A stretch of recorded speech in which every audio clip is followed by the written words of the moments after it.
Bentornati nel mio canale YouTube. Prima di partire con il video, voglio invitarvi a iscrivervi al canale.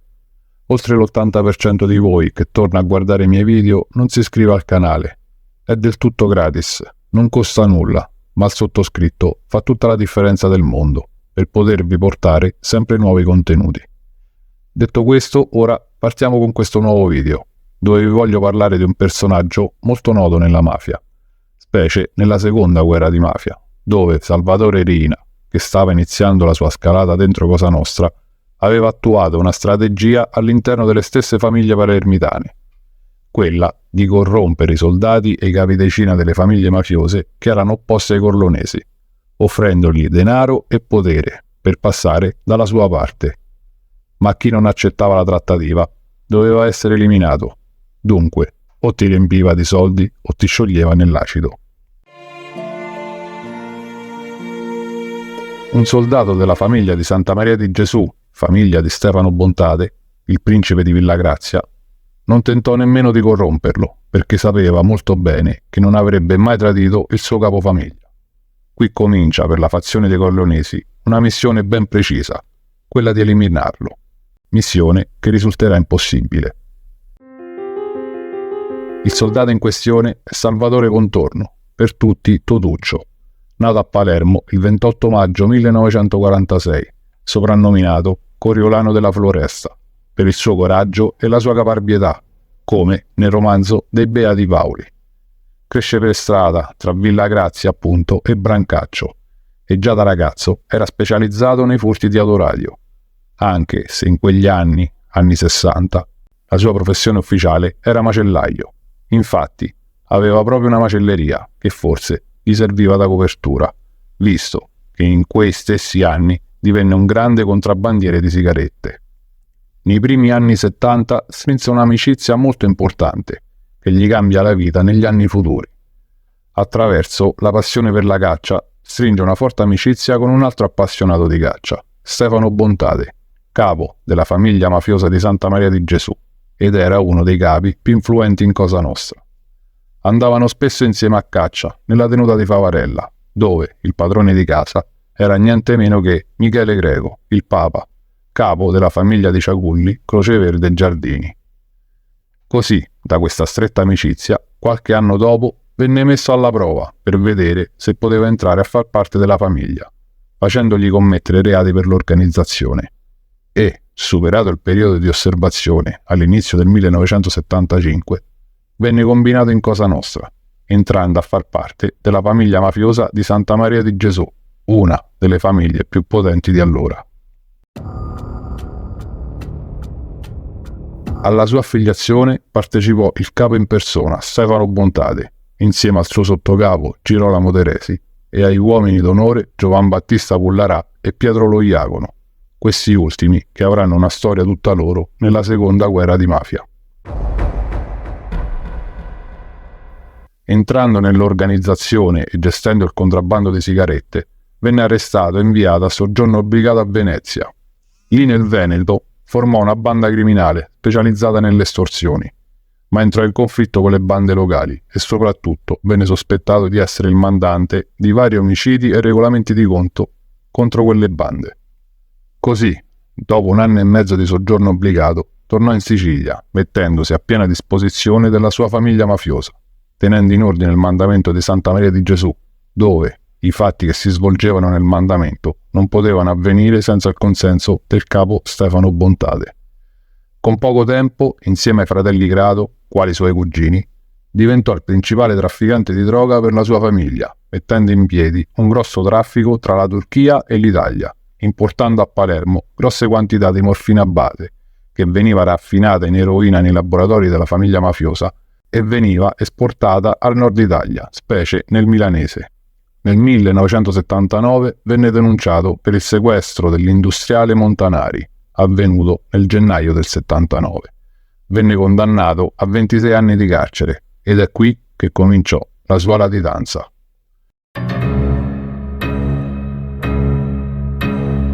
Era solo un soldato, ma aveva una fiducia smisurata dal suo capofamiglia, il quale lo metteva al corrente anche delle strategie che voleva intraprendere, rivelandogli addirittura dei segreti riguardanti la famiglia mafiosa di Santa Maria di Gesù. Tramite il suo capo conosce Tommaso Buscetta, uomo d'onore della famiglia di Portanuova. Conobbe anche Salvatore Inzerillo, capo del mandamento di Passo di Rigano, e Don Tano Badalamenti, capo mandamento dei Cinisi. Tutti molto vicini al suo capo Stefano Bontate e anche loro migliori alleati. Dunque, negli inizi degli anni '80, Totò Riina, che era insieme a Bernardo Provenzano il reggente del mandamento di Corleone, voleva il potere assoluto di Cosa Nostra e per ottenerlo dovevano cercare di controllare la commissione, l'organo direttivo di Cosa Nostra, dove venivano decise tutte le strategie interne all'organizzazione. Riina era dagli anni '70 che aveva messo in piedi una strategia per indebolire il suo rivale più potente, Stefano Bontate, per indebolirlo, ed era il personaggio che più si opponeva a loro. Dopo che Di Cristina e Pippo Calderone vennero eliminati e anche Tano Badalamenti venne estromesso dalla commissione, Riina convinse molti capomandamento e uomini d'onore di diverse famiglie a passare in segreto dalla sua parte. Primi fra tutti Michele Greco, il Papa, che prese in quegli anni la posizione di capocommissione proprio al posto di Tano Badalamenti, e poi convinse il capomandamento di Portanuova, Pippo Calò. Inoltre infiltrò uomini a lui fedeli in quasi tutte le famiglie mafiose siciliane. Questa strategia gli permetteva di conoscere in anticipo le mosse dei suoi rivali. Riina cominciò a commettere vari omicidi senza autorizzazione della commissione e Stefano Bontate, alla luce di tutto ciò, stava pensando di eliminare Ugurtu, Totò Riina e la fazione dei Corleonesi. Ma proprio gli infiltrati che aveva nelle famiglie mafiose palermitane rilevarono a Riina le intenzioni di Bontate e dei suoi alleati, in particolare Salvatore Montalto, capodecina di Totuccio Inzerillo. Riina riuscì così ad evitare un paio di attentati ed, scampato il pericolo, decide di passare al contrattacco, eliminando il rivale numero 1, Stefano Bontate. Il 23 aprile 1981, il giorno del suo compleanno, Stefano Bontate viene eliminato. A tradirlo furono 2 infiltrati dei Corleonesi, 2 personaggi passati in segreto con loro, Giovan Battista Pullarà e Pietro Lo Iacono, che avvisarono i Corleonesi dei movimenti di quel giorno del capofamiglia. Inizia la mattanza a Palermo scatenata dai Corleonesi, chiamata Seconda Guerra di Mafia, che porterà al vertice di Cosa Nostra i Corleonesi di Totò Riina.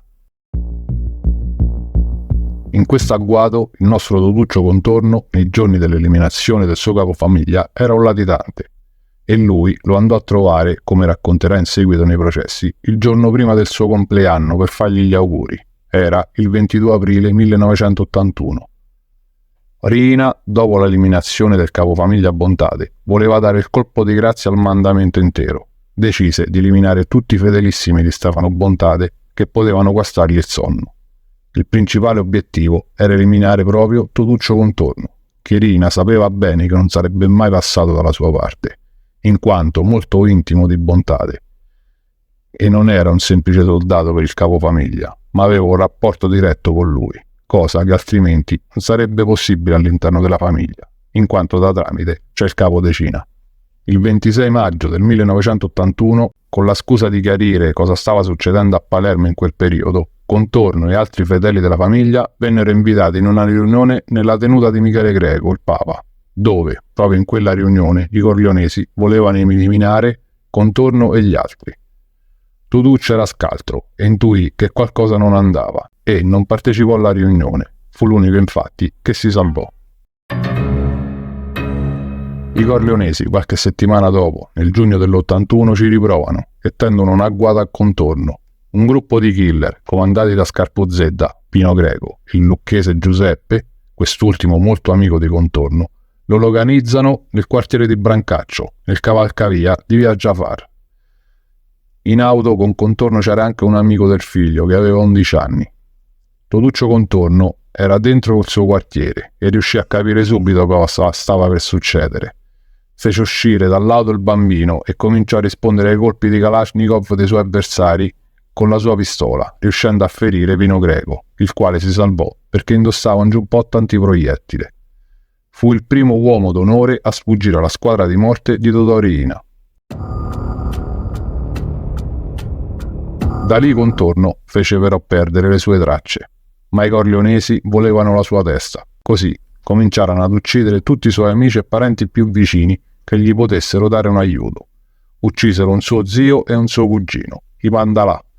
Poi venne sequestrato e torturato fino alla morte un altro cugino, Antonino Grado, per sapere dove si trovava.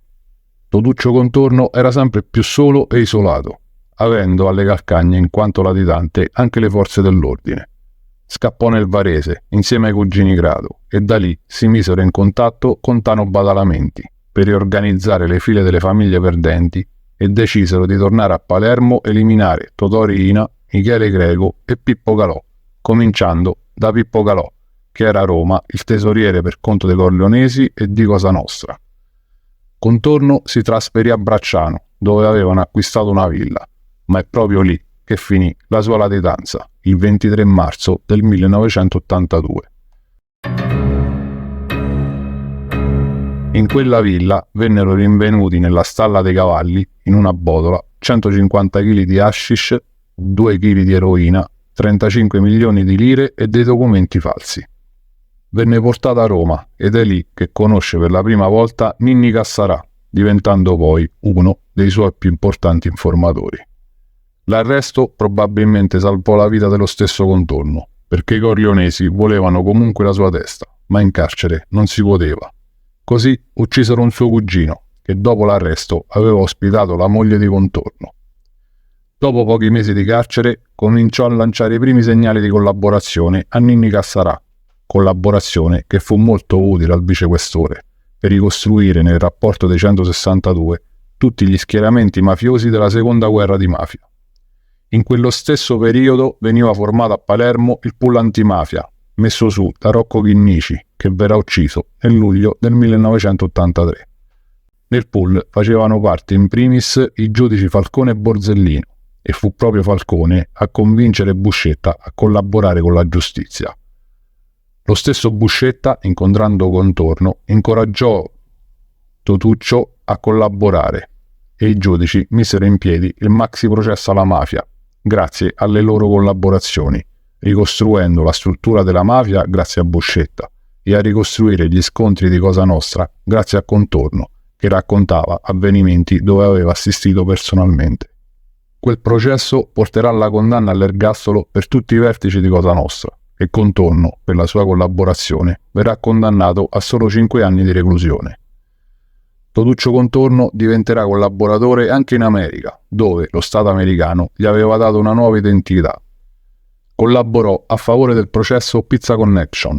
Nonostante la sua nuova identità e la protezione che lo Stato americano gli offriva, nel 1990 scappò e tornò in Sicilia, rifugiandosi insieme al cugino Gaetano Grado, Tanino, in una villa a San Nicola l'Arena. Volevano sterminare i loro nemici, i corleonesi, che ancora stavano cercando Contorno. Nel frattempo arrivano ad uccidere ben 23 parenti di Totuccio, che i corleonesi ritenevano colpevole della morte di Michele Graviano, il padre dei fratelli Graviano, capomandamento di Brancaccio. In realtà ad uccidere Graviano fu il suo cugino, Tanino Grado, il quale si spostava, come racconterà nei processi, da Roma a Palermo. In questi spostamenti veniva in Sicilia per eliminare gli uomini vicini ai corleonesi per indebolirli. Nel 1994 Salvatore Contorno scamperà ad un nuovo attentato a Roma, nella sua villa di Formello, dove, nel comando dei killer, c'era a capo Matteo Messina Denaro con altri 3 uomini che facevano a loro volta a capo Leo Luca Bagarella. Nonostante era un pentito, Totuccio Contorno verrà arrestato nuovamente nel 1997 per spaccio di stupefacenti che cominciò anni prima a Roma e fu condannato a 7 anni di carcere.